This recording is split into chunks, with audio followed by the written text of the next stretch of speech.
नमस्कार दोस्तों, रोज की तरह हम आज आपके लिए एक और ज्ञानवर्धक कहानी लेकर आए हैं। शुरू करते हैं आज की हमारी कहानी।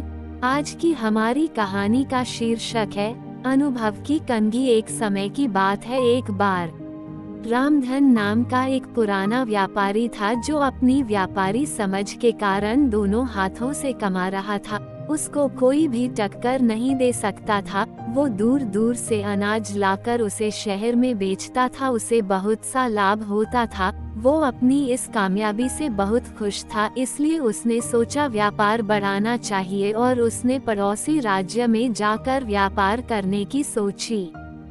दूसरे राज्य जाने के रास्ते का मानचित्र देखा गया, जिसमें साफ साफ था कि रास्ते में एक बहुत बड़ा मरुस्थल है।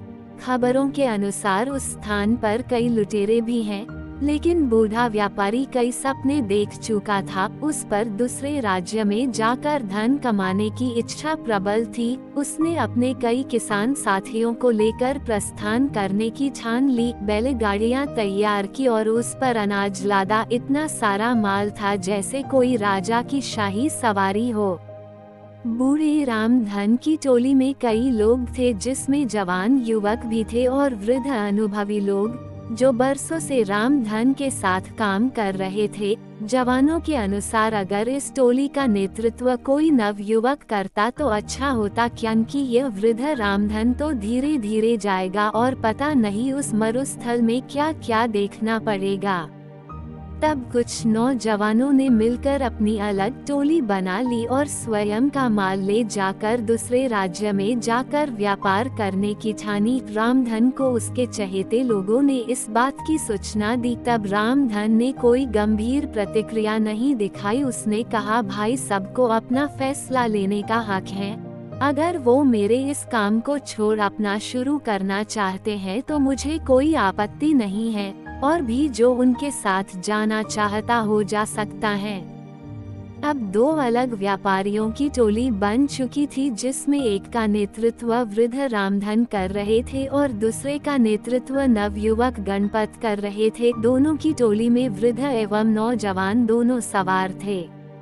सफर शुरू हुआ। रामधन और गणपत अपनी अपनी टोली लेकर चल पड़े। थोड़ी दूर सब साथ ही चल रहे थे कि जवानों की टोली तेजी से आगे निकल पड़ी और रामधन और उनके साथी पीछे रह गए। रामधन की टोली के नौजवान इस धीमी गति से बिल्कुल खुश नहीं थे और बार बार रामधन को कोस रहे थे, कहते कि वो नौजवानों की टोली तो कब की नगर की सीमा लांघ चुकी होगी और कुछ ही दिनों में मरुस्थल भी पार कर लेगी और हम सभी इस बूढ़े के कारण भूखे मर जाएंगे। धीरे धीरे रामधन की टोली नगर की सीमा पार करके मरुस्थल के समीप पहुंच जाती है।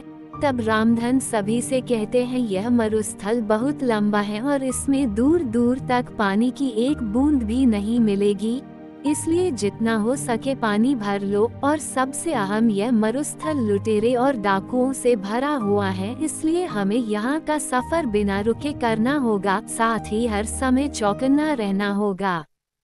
उन्हें मरुस्थल के पहले तक बहुत से पानी के गड्ढे मिल जाते हैं, जिससे वे बहुत सारा पानी संग्रह कर लेते हैं।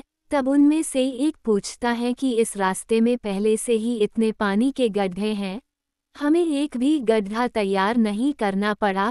तब रामधन मूंछों पर ताव देकर बोलते हैं, इसलिए तो मैंने नवजवानों की उस टोली को आगे जाने दिया। ये सभी उन लोगों ने खुद के लिए तैयार किया होगा, जिसका लाभ हम सभी को मिल रहा है। ये सुनकर टोली के विरोधी साथी खिंचवा जाते हैं और अन्य रामधन के अनुभव की प्रशंसा करने लगते हैं। सभी रामधन के कहे अनुसार बंदोबस्त करके और आराम करके आगे बढ़ते हैं। आगे बढ़ते हुए रामधन सभी को आगाह कर देता है कि अब हम सभी मरुस्थल में प्रवेश करने वाले हैं, जहां ना तो पानी मिलेगा, ना खाने को फल और ना ही ठहरने का स्थान, और यह बहुत लंबा भी है। हमें कई दिन भी लग सकते हैं। सभी रामधन की बात में हामी मिलाते हुए उसके पीछे हो लेते हैं। अब वे सभी मरुस्थल में प्रवेश कर चुके थे, जहां बहुत ज्यादा गर्मी थी, जैसे अलाव लिए चल रहे हो। आगे चलते चलते उन्हें सामने से कुछ लोग आते दिखाई देते हैं। वे सभी रामधन को प्रणाम करते हैं और हाल चाल पूछते हैं।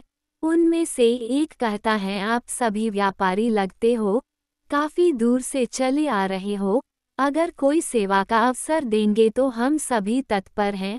उसकी बातें सुन रामधन हाथ जोड़कर कह देता है कि भाई, हम सभी भले चंगे हैं, तुम्हारा धन्यवाद जो तुम सभी ने इतना सोचा। और वे अपने साथियों को लेकर आगे बढ़ जाते हैं। आगे बढ़ते ही टोली के कुछ नवयुवक फिर से रामधन को कोसने लगते हैं कि जब वे लोग हमारी सहायता कर रहे हैं तो इस वृद्ध रामधन को क्या परेशानी है। कुछ दूर चलने के बाद फिर से कुछ लोग सामने से आते दिखाई देते हैं, जिनके वस्त्र गिले थे, और वे रामधन और उसके साथियों को कहते हैं कि आप सभी राहगीर लगते हो और इस मरुस्थल के सफ़र से थके लग रहे हो। अगर आप चाहो तो हम आपको पास के एक जंगल में ले चलते हैं, जहाँ बहुत पानी और खाने को फल हैं। साथ ही अभी वहाँ पर तेज बारिश भी हो रही है, उसी में हम सभी भीग गए थे। अगर आप सभी चाहे तो अपना सारा पानी फेंककर जंगल से नया पानी भर ले और पेट भर खाकर आराम कर ले। लेकिन रामधन साफ ना बोलकर अपने साथियों से जल्दी चलने को कह देते हैं। अब टोली के कई नौजवानों को रामधन पर बहुत गुस्सा आता है और वे उसके समीप आकर अपना सारा गुस्सा निकाल देते हैं और पूछते हैं कि क्यों वे उन भले लोगों की बात नहीं सुन रहे और क्यों हम सभी पर जुल्म कर रहे हैं।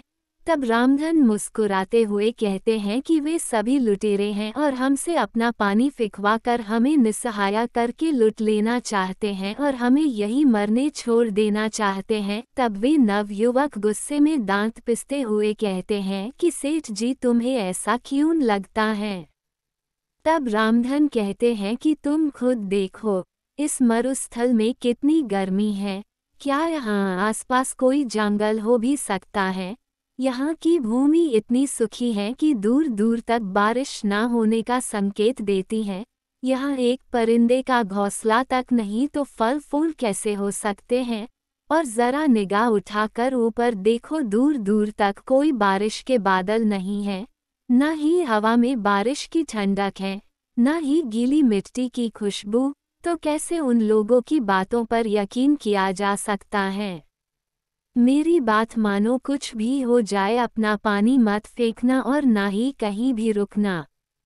कुछ देर आगे चलने के बाद उन्हें रास्ते में कई नरकंकाल और टूटी फूटी बैलगाड़ी मिलती है। वे सभी कंकाल गणपत की टोली के लोगों के थे, उनमें से एक भी नहीं बचा था। उनकी ऐसी दशा देख सभी रोने लगते हैं, क्योंकि वे सभी उन्हीं के साथी थे। तब रामधन कहते हैं कि जरूर इन लोगों ने तुम्हारे जैसे ही इन लुटेरों को अपना साथी समझा होगा और इसका परिणाम ये हुआ, आज उन्हें अपने जीवन से हाथ धोना पड़ा। रामधन सभी को ढाढ़स बंधाते हुए कहते हैं, हम सभी को भी यहाँ से जल्दी निकलना होगा, क्योंकि वे सभी लुटेरे अभी भी हमारे पीछे हैं। प्रार्थना करो कि हम सभी सही सलामत यहाँ से निकल जाए। इस कहानी से ये शिक्षा मिलती है कि कहते अनुभव की कंघी जब काम आती है, जब सर पर कोई बाल नहीं बचता, अर्थात अनुभव उम्र बीतने और जीवन जीने के बाद ही मिलता है। अनुभव कभी भी पूर्वजों की जागीर में नहीं मिलता। जैसे इस कहानी में नवजवानों में जोश तो बहुत था, लेकिन अनुभव की कंघी नहीं थी जो कि रामधन के पास थी, जिसका उसने सही समय पर इस्तेमाल किया और विपत्ति से सभी को निकाल कर ले गया। शिक्षा यही है कि किसी काम को करने के लिए जोश के साथ अनुभव होना भी अत्यंत आवश्यक है।